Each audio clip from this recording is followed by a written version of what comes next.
উঠা যায়, বারবার তার মনে টেনশন, কারণ যদি চুর ঢুকে ডাকাত ঢুকে সর্বনাশ হয়ে যাবে।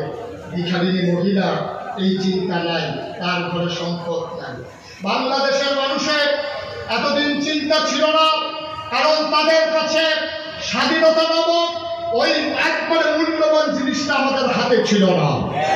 আজকে যখন স্বাধীনতা নামক মহামূল্যবান জিনিস আমাদের হাতে এসেছে, সুতরাং বারবার অতন্ত্র প্রহরীর মতো সীমান্ত এলাকায় ইসলামী আন্দোলনের যারা নেতা কর্মী, তারা বারবার রাজ্যকে পাহারা দিতে হবে, পরাজিত শক্তি যেন চুপ করে দিতে হবে। আর নয়তো ওই ধনী মানুষের সম্পদ যেমনি হারিয়ে যাবে, আমাদের সম্পদ সেভাবে হারিয়ে যাবে।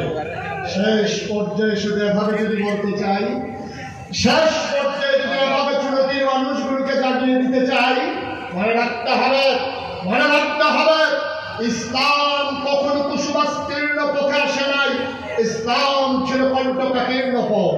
এই পথে যারা মারিয়েছে তারা বারবার রক্তাক্ত হয়েছে, বারবার তারা আহত হয়েছে।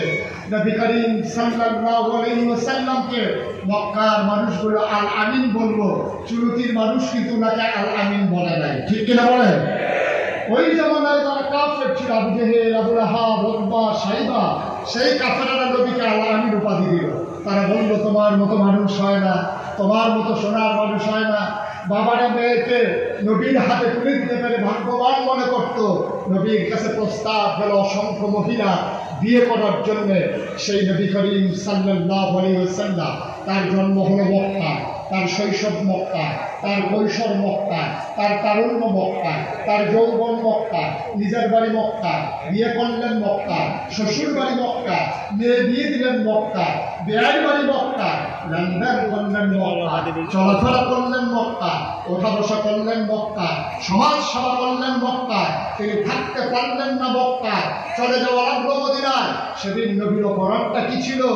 আব্দুর রহমান ইবনে আউফ মক্কা ছেড়ে যখন মদিনায় পাড়ি জমালেন, তার চুলগুলো ছিল খুশকু খুশকু, দাড়িগুলো যখন ছিল ধোলা মাখা, চোখগুলো ছিল গর্তের ভিতরে, কানের হাড্ডিগুলো যখন বের হয়ে গেছিল, পরনে একটা ছেঁড়া লুঙ্গি ছাড়া, গায়ের উপরে যখন কোনো কাপড় ছিল না, সেই ফ্যাশনেবল মানুষটা, যিনি একটা কাপড় একবারের বেশি দুবার পরতেন না, যিনি দামি পারফিউম ব্যবহার করতেন, তিনি সেই সকালবেলা সুবহি সাদেকের সময় খেজুর বাগান থেকে আজানের শব্দ শুনে তিনি যখন মদিনার মসজিদে গিয়ে ঢুকলেন, আল্লাহ নবী ফজরের নামাজ পড়ে তিনি ঘুরে বসলেন মুসল্লিদের দিকে।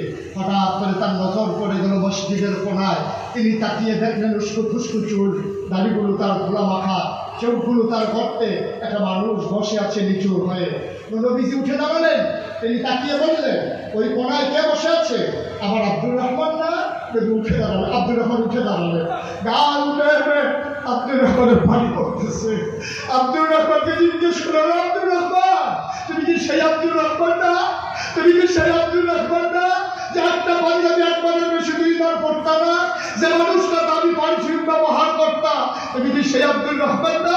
আব্দুর রহমান বললেন, জি ইয়া রাসূলুল্লাহ, আমি সে আব্দুর রহমান। আমি যদি আজও মক্কায় থাকতাম, আমি মক্কায় আনন্দের সাথে কাটাতে পারতাম, কিন্তু সকালবেলা উঠে যখন দেখলাম আপনি নাই, আমি ঘরে আসলাম, আমি রওনা করলাম আপনার উদ্দেশ্যে। কাফেররা আমাকে আটকে দিল, দারুন্না দোয়াই নিয়ে আমার কাপড়গুলো খুলে ফেললো, আমার টাকাগুলো জমানো টাকা রেখে দিল। আমি রাতের আধারে আবার বের হয়ে গেলাম, পথ পাড়িয়ে, পথ মারি দিয়ে, গোসল না করে, খাবার না খেয়ে আমি আজকে সকালবেলা মদিনার সীমান্ত ক্রস করেছি, বর্ডার পার হয়েছি। ও নবী আমার, আমি ইচ্ছে করলে আনন্দ করতে পারতাম, কিন্তু যেই মক্কায় আমার নবী নাই, সেই মক্কায় আব্দুর রহমান থাকবে না। শুনতে পাচ্ছিল, আমি হয়ে গিয়েছিলাম। ও নবী, যেই নবীকে এক নজর না দেখলে পাগল হয়ে যায়, আপনি নাই, এই মক্কা আমার না। আমি ছেলে রওনা করলাম, আজকে এসে ঢুকলাম। আব্দুর রহমানকে নবী বললেন, এই মদিনার মুসলমান জায়গা করে দাও। মসজিদের ভিতরে রাস্তা হয়ে গেল লম্বা করে।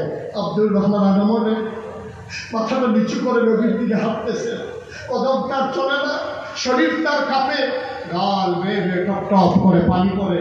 নবী এগিয়ে গিয়ে তাকে ধরলেন, জড়িয়ে ধরলেন বুকের মাঝে। তিনি চোখের পানি দিয়ে আব্দুর রহমানের পিঠ ভিজিয়ে দিলেন, আব্দুর রহমানের চোখের পানি দিয়ে নবীর বুক ভিজিয়ে দিলেন। এবার আব্দুর রহমান নবীকে আলতো করে ছেড়ে দিয়ে জিজ্ঞেস করলেন, ইয়া রাসূলুল্লাহ, ইয়া হাবিবাল্লাহ, আমার অপরাধটা কি? কোনোদিন কোনো মানুষের গায়ে হাত উঠাই নাই, কোনোদিন মানুষের উপরে জুলুম করি নাই, পারলে উপকার করেছি, ক্ষতি করি নাই।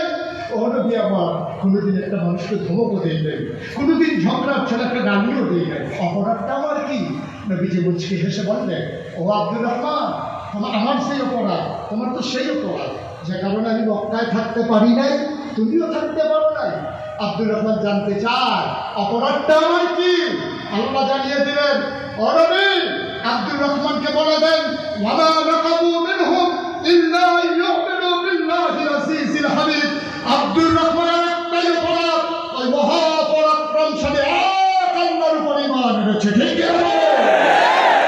আজ বাংলাদেশে যারা জেল প্রকোষ্ঠে ঢুকে ঢুকে বলেছে, যারা জেলখানা এসে থেকে বের হয়ে রেখেছে, তার স্ত্রী অন্য ঘরে চলে গেছে, যে মানুষরা এসে দেখেছে তার আব্বা নাই, তার আম্মা নাই, যে মানুষরা নিজের লাশ হয়ে আর বাংলার কবরস্থানে ঘুরে আছে, তাদের একটাই অপরাধ, ওয়ামা নাকাবু মিনহুম ইল্লা ইউমিনু বিল্লাহিল আজিজিল হামিদ। ঠিক কিনা বলবো? আমরা জানিয়ে দিতে চাই, ইসলামের পথ কখনো কুসংস্তীর্ণ নয়, এই পথ কণ্টকাকীর্ণ, এই পথ কাটা বেছানো। সুতরাং আজকে দীপ্ত শপথ নিতে হবে, আজকে দীপ্ত শপথ নিতে হবে, শিশানোরা প্রাচীরের মতো ঐক্যবদ্ধতা তৈরি করে জানিয়ে দিতে হবে, আমরা জানি এই পথে চলতে গেলে বাংলা হবে, হাল্লা হবে, হবে, জীবন দেওয়া যাবে, ইমান দেওয়া যাবে না।